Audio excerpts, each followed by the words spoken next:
All right, we're gonna be watching a video. It's from Uncut Hoops. It is called Kevin Durant is going out sad. I can pretty much tell what he's gonna be talking about in this, but you know what? We're just gonna check it out. Um, Go ahead and subscribe to Uncut Hoops if you're into basketball stuff. I'm assuming that's pretty much what his content is. This is gonna be the first video I've seen on this channel, so hopefully it's a good one. Steph Curry is the face of the franchise, and that helps me out because I don't have to. I don't want to have to be the leader. I'm not a leader. I'm bad at... I mean, you're right about that, Katie. You can't lead, unfortunately. You're a really good player. You are a really good player, but you can't lead at all. saying, stand behind me and follow me. So you guys always talk about that championship stuff. I try to tell y'all, all these bus riders, they don't mean nothing to me. If you ain't driving the bus, don't walk around talking about you a champion. Who's the leader out there right now? Coach is the leader. 39-22 advantage on the glass for the Wolves. Edwards. Yo, the Timberwolves really let the Suns have it in this playoff series, man. It's sad to see that, but it's just the way that the Suns made the team. It's kind of like what LeBron had did before. Their role players are ass. Like, their role players are probably worse than the Lakers. Yes! Oh, it's on, ladies and gentlemen. Oh, Edwards! A signature slam! That shit was funny, though. When it comes to Kevin Durant's career, many thought this guy had the potential to be a top 10 player ever and possibly push top 5. As basketball talent and his overall skill is simply undeniable. But his career path, the choices he's made, I'd say have been lackluster and subpar at every single turn. As KD himself joined the Warriors that had won 73 games, had 4 Hall of Famers. He's the one who went to Brooklyn with Kyrie, he picked out Steve Nash as the coach, co-signed all the role players, the entire roster, was playing pseudo GM, and then midway through the year, flipped those pieces for James Harden, his buddy and longtime friend. They shouldn't have got James Harden. They really shouldn't have. That was just, like, I don't know what they were thinking. Like, it's just the names, bro. They get lost in like the names, and it's not like, you know, James Harden is not gonna be. You won't be able to trust him in the playoffs. But I don't know. I've made a huge mistake. And ones that eventually failed, in large part due to Kevin Durant, his play and choices, what did he do? Demanded a trade. And of all places to go, Kevin Durant, Phoenix was a destination. This Suns team at the time, coming off a season where they had won 64 games and the previous year had made the NBA Finals. KD going to Phoenix was the ultimate bailout and get out of jail free card. But again, what happens? Flames out in the playoffs, then overreacts and panics and pushes for the team to trade for Bradley Beal. I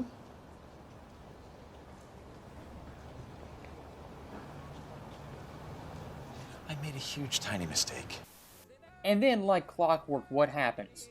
The big three of KD, Booker, and Beal, they're injured, hurt, banged up, and barely can hold on to the 6th seed in the Western Conference. And of course, in round 1, get swept in embarrassing fashion. The only person Durant can blame is himself. And already in the aftermath of being swept, what are we hearing reports of? Well, KD was unhappy with the coaching, the offensive schemes. It was too pick and roll heavy. Hate to break it to you, Kevin, but pick and rolls weren't your problem. Your problem was you gutted all your depth, all your supporting cast pieces for Bradley Beal, one of the most overrated, overhyped players of all time, whose contract is simply ludicrous. And even before Game 4 being swept, when asked who was the leader of the team, how did KD respond? Who's the leader out there right now? Coach is the leader. That right there is my biggest problem with Kevin Durant. He said, "Coach is On the one leader." hand, he's not a leader, doesn't want that burden. But on the other hand, wants the praise and the accolades, the adulation that comes along with being a leader. Exactly. When you win, you want to be like, yeah, I'm that guy. But then when you're losing, nah, right? Nah, Yeah. can't do I that. mean, at this point, you got to pick a lane. Especially Are with you with the or are you moves you're not? making. You And can't from do my that, bro. view, you 100% aren't a good leader. And staying on the topic of leadership, when it comes to the pro-KD media, specifically JJ Redick, they'll make every excuse, every caveat, every minor asterisk to help Kevin Durant his legacy and his overall standing in the NBA. And I'm kind of intrigued, what's their excuse now? KD yet again swept in embarrassing fashion, and a Big 3 super team again has flamed out. I mean, what are the excuses now? Because in the past, we've heard all of them. All this time with all the bullshit discourse and not just appreciate literally one of the greatest basketball players to ever play this game. Yeah. I really Right after he chose to go to the Warriors, and I was a fan of that move, and I was on the Clippers and had to go compete against the Warriors. I knew our championship window was closed the second he signed that contract, but I was still a fan of the move. They were a James Harden injury, a Kyrie injury, and a toenail away from probably winning the 21 NBA Finals.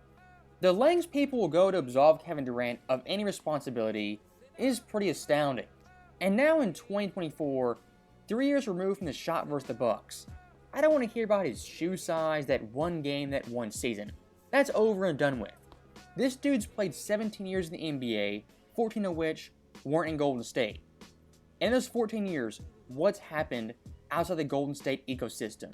14 years out of Golden State, Kevin Durant has a whopping 1 finals victory. I repeat, 1 finals victory. 3 years in Golden State, 3 straight finals, and back-to-back championships. I mean, look at that objectively. KD without Golden State, he's basically T-Mac 2.0 or someone like George Gervin. A great scorer, great talent, tremendous skill, who team-wise, winning-wise, is kind of questionable, kind of up in the air. He shouldn't even have left Golden State, bro. Like, they lost once. Yeah, right. It was that year that they lost, right? And then he left. I'm pretty sure. But regardless, like, you guys won back-to-back chips. Am I not right? That happened, right? Or was it the Golden State? But regardless, y'all won, and then as soon as you guys started losing, you're just like, nah, I'm leaving. Like, come on, bro. And possibly the worst thing about the whole Golden State KD era is the Golden State before KD in 2015, they already won a championship. And of course, 2022 also won a championship without Kevin Durant's services. Now, once again looking at KD outside of Golden State, what do all of his teams in the past 5 years have in common? Big 3 offensive superstars, really no depth, and no defense. And this series versus Minnesota, one of the best defensive teams in the league. The overall notion offense wins championships, it was thoroughly exposed. As Ant Edwards this series, he ran roughshod on his longtime idol, averaging 31 points per game, 8 boards, 6 dimes, on 51-43, and 84 splits. If you can't see the common through line in Kevin Durant's teams, how he builds those teams, constructs them, I mean, you're simply lost at this point. And I think KD's overall problem is the fundamental belief offense does indeed win championships. As again, when he was in Golden State, offensively, yes, they were a great team. But what separated them from all the other teams? It was being a top 2, top 3, even the best defense in the world. Long story short, a great Big 3, a great offensive Big 3, is nothing without defense. And I'll give KD credit for one thing. That's right. I think That's completely right. That's just, I feel like a lot of people miss that, bro. They're so focused on the 3 ball now, on just playing offense. Dude, defense, man. Defense is very important. And Minnesota has amazing defense.